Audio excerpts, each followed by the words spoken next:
It's been an extraordinary 5 years, really.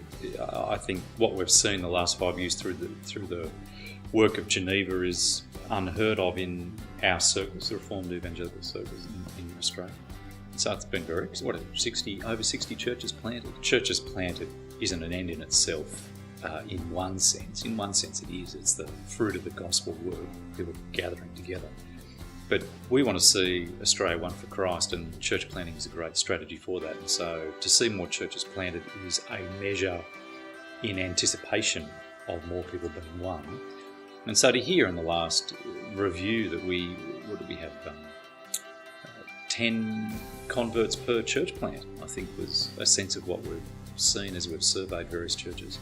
And 60% of people in our Geneva church network are unchurched, non-Christian people coming to faith.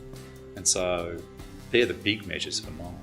But there's a host of other things that I think are enormously encouraging about the work over the last 5 years.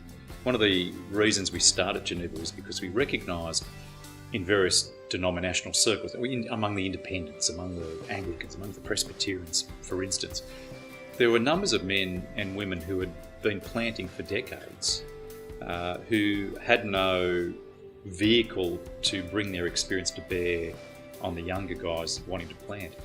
And so the exciting thing for mine, and very encouraging, is to see now we have that opportunity to bring these older guys with their Australian cultural context experience, which is unique, able to actually share that with a host of younger guys and influence them. So that's part of the network, I think, very exciting and unique for Geneva. I think it's powerful.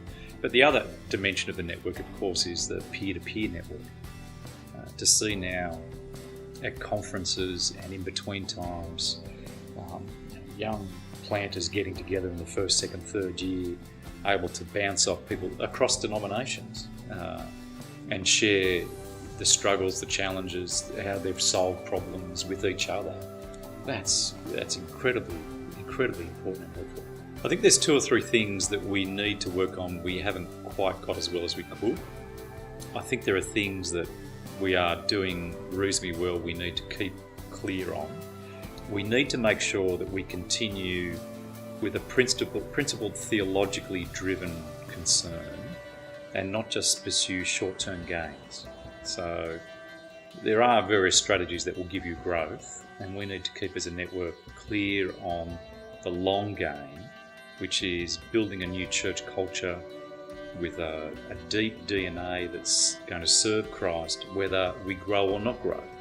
And so that principled theological heart that's concerned for the honour of Christ above circumstances, we've got to keep that clear and central.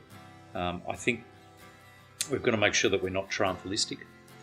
One of the great things about meeting at a conference just 2 weeks ago with Geneva guys and seeing their humble determination is, I think, a thing we must recognise as precious and keep working on. Not triumphalistically, we're going to change the world. No, we're going to serve Christ. A couple of things we need to work on. We've got to keep lifting the ethnic diversity in our church planting. I would love us to stir the more established denominations a bit more, so that church planting isn't a reaction and then a pullback from, but is just an ongoing, consistent part of their life. I think one of the mature things about the current scene is we're heading to a situation where we're not quite there, where there is a recognition you need planting and leadership development in established churches. We need both ends. There was a period where we saw church planting as the answer.